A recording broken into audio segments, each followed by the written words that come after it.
हिंदुस्तान को नीचे गिराने के लिए अगर कोई एजेंसी काम कर रही है, उस एजेंसी के एजेंट के रूप में कहीं राहुल गांधी ऑन पेरोल काम तो नहीं कर रहे हैं? क्योंकि ये जो सवाल मैंने पूछे हैं ये गंभीर है और ये सवाल खत्म नहीं हुए। वो कहते हैं कि जो इंस्टीट्यूशनल फ्रेमवर्क्स हैं एक डेमोक्रेसी को मेंटेन करने के लिए, they have ceased to exist in India. Institutional frameworks टूट गए हैं। और कौन से वो इंस्टीट्यूशनल फ्रेमवर्क्स है which have ceased to exist in India? Parliament. उन्होंने कहा है, अंग्रेजी में कहा है, parliament is not functioning. Independent media has ceased to exist. आप लोग बैठे हैं, मेरे सामने बैठे हुए हैं। डू यू एग्जिस्ट और don't you exist? Please ask yourself. आप अपने आप से पूछिए कि ये जो मीडिया मेरे सामने बैठी हुई है ये एग्जिस्ट करती है या ये बिकी हुई है? आप अपने आप से पूछिए कि independent media has ceased to exist और judiciary has ceased to exist.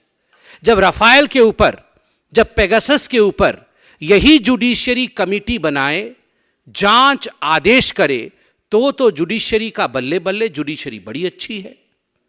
और जब जुडिशियरी कहे कि जांच कमेटी बैठी है, अपने अपने मोबाइल फोन दे दीजिए ताकि जांच कर सके, आप मोबाइल फोन ना दे, और जब जुडिशियरी अपना वर्डिक्ट सुनाए तब जुडिशियरी बिकी हुई है, कॉम्प्रोमाइज्ड हो गई।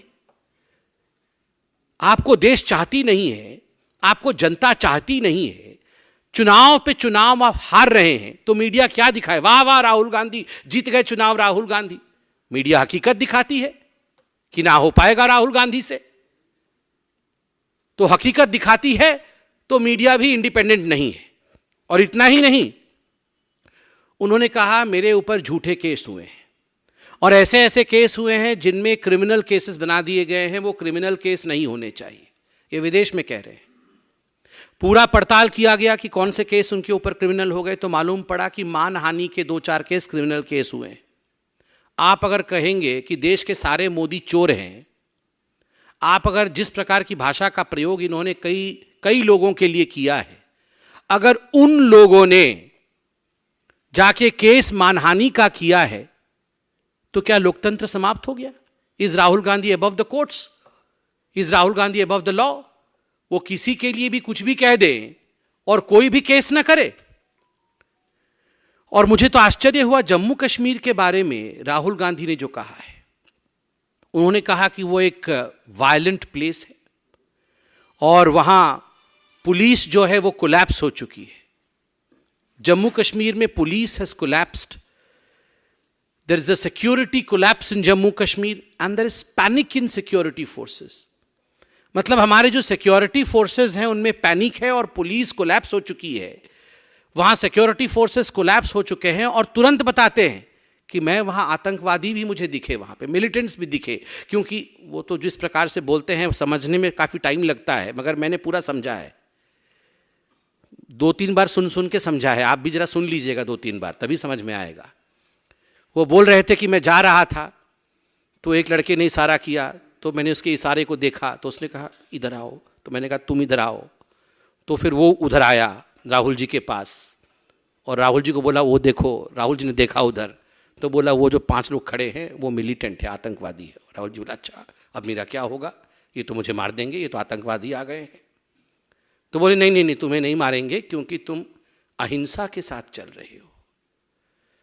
मतलब फिर राहुल जी ने कहा मुझे, मेरे सामने आतंकवादी खड़े थे और उन्होंने मुझे बहुत, दे गेव मी लुक्स, अंग्रेजी में कहा लुक्स, मतलब भयंकर दृष्टि से देखा, बस तेरा तो आज होने वाला है काम। मगर फिर कुछ नहीं किया। इसलिए नहीं किया क्योंकि मेरे साथ, मेरे अंदर वो सिक्योरिटी तो कोलैप्स हो गई थी, पुलिस तो फेल हो गई थी, मगर उनके अंदर अहिंसा थी। इसलिए आतंकवादियों ने बोला नहीं तेरे अंदर अहिंसा है, तुमको मैं नहीं मारेंगे, तो छोड़ दिया। मतलब ये जो सिक्योरिटी फोर्सेस कोलैप्स हो गई, पुलिस तो कोलैप्स हो गई, मगर ये जो आतंकवादी बम फोड़ करके निर्दोष लोगों को मार रहे हैं पूरे हिंदुस्तान में, और जम्मू कश्मीर में जो निर्दोष लोगों की हत्या हुई, ये निर्दोष लोगों के साथ अहिंसा नहीं थी, इनके साथ हिंसा थी, तभी उनको मार दिया आतंकवादियों ने। और राहुल गांधी के दिल के अंदर से अहिंसा थी, इसलिए आतंकवादी नहीं तुम्हें छोड़ रहे हैं। क्या बोलते हैं ये राहुल गांधी? विदेश में जाकर देश के खिलाफ इस प्रकार की भाषा का प्रयोग, इस प्रकार से देश बर्बाद हो गया है, इसका प्रस्तुतिकरण राहुल जी, मुझे माफ करिएगा मगर आज मुझे कहना पड़ रहा है, just because you are not a bright kid, that does not mean India is not a bright spot. Just because you are not the bright kid of your party, of your dynastic party, that does not imply that India is not a bright spot.